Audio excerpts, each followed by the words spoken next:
வணக்கம். இந்த வீடியோவில் 6/5/2026 சற்று முன் 63% புதிய டிஏ அகவலைப்படி உயர்வு சார்ந்து அரசு ஊழியர்களுக்கு புதிய தகவல் சார்ந்து விவரங்களை பார்க்கலாம். மத்திய அரசு ஊழியர்கள் மற்றும் ஓய்வூதியர்களுக்கு அகவலைப்படி சார்ந்த அப்டேட்டுகள் முக்கிய கவனத்தை ஈர்த்து வருகிறது. சமீபத்தில் ஜனவரி 2026 முதல் 2% உயர்வு அறிவிக்கப்பட்டு டிஏ 60% உயர்ந்த நிலையில் அடுத்த கட்ட உயர்வை பற்றிய எதிர்பார்ப்பு அதிகரித்திருக்கிறது. தற்போதைய கணக்கீடுகள் மற்றும் தரவுகளை பார்த்தால் ஜூலை 2026க்குள் டிஏ மேலும் 3% வரை உயர்ந்து சுமார் 63% ஆகும் வாய்ப்புகள் இருப்பதாக கூறப்படுகிறது. இது பணவீக்கம் தொடர்ந்து அதிகரித்து வரும் நிலையிலும் அதனை சமநிலைப்படுத்த அரசு எடுக்கும் நடவடிக்கைகளை பிரதிபலிக்கிறது. இந்த நிலையில் ஊழியர்களுக்கு எழக்கூடிய முக்கியமான கேள்வி என்னவென்றால், இந்த டிஏ உயர்வு உடனடியாக சம்பளத்தில் தாக்கத்தை ஏற்படுத்துமா அல்லது எதிர்கால எட்டாத ஊதிய குழுவின் ஃபிஃப்த் ஃபேக்டரில் இணைக்கப்பட்டு மறைமுகமாக பலனை தருமா என்பதாகும். அகவலைப்படி உயர்வு எப்போதும் முழுவதும் AICPA-IW என்ற குறியீட்டின் அடிப்படையில் தீர்மானிக்கப்படும். இந்த குறியீடு உணவு, உடை, வீட்டு வாடகை, எரிபொருள், போக்குவரத்து போன்ற அன்றாட செலவுகளின் விலை மாற்றத்தை பிரதிபலிக்கிறது. நாடு முழுவதும் உள்ள பல நகரங்களிலிருந்து சேகரிக்கப்படும் உண்மையான விலைத்தரவின் அடிப்படையில் இது மாதந்தோறும் வெளியிடப்படுகிறது. தற்போது இந்த AICPA குறியீடு தொடர்ந்து உயர்ந்து கொண்டிருப்பதால் டிஏவும் சீராக அதிகரித்து வருகிறது. கணக்கீட்டின்படி இந்த குறியீடு 62% அளவை தொட்டிருக்கிறது. ஜூலை மாதத்திற்குள் 63% அளவை தாண்டும் என்று எதிர்பார்க்கப்படுகிறது.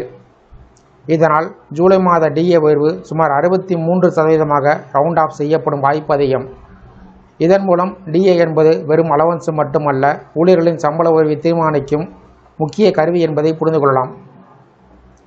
மேலும் டிஏ கணக்கீடு ஒரு குறிப்பிட்ட சூத்திரத்தின் அடிப்படையில் செய்யப்படுகிறது. டிஏ AICPA சராசரி மைனஸ் 261.42 வகுத்தல் 261.42 பெருக்கல் 100. இங்கு 261.42 என்பது இயலாத ஊதிய குழுவின் அடிப்படை மதிப்பு.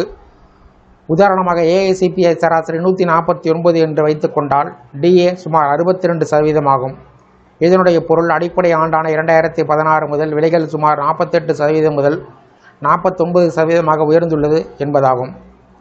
இந்த காரணத்தால் ஒவ்வொரு மாதமும் வெளியிடப்படும் AICPA தரவு ஊழியர்களின் வருமானத்துடன் நேரடியாக தொடர்புடையதாக மாறியிருக்கிறது. 6 மாதங்களுக்கு ஒரு முறை டிஏ திருத்தம் மேற்கொள்ளப்படுவதால் இந்த குறியீடு சம்பள உயர்வு மற்றும் ஓய்வூதிய உயர்வின் ரிமோட் கண்ட்ரோல் போல செயல்படும். எட்டாவது ஊதிய குழு அமல்படுத்தல் மிக முக்கிய கட்டமாக பார்க்கப்படுகிறது.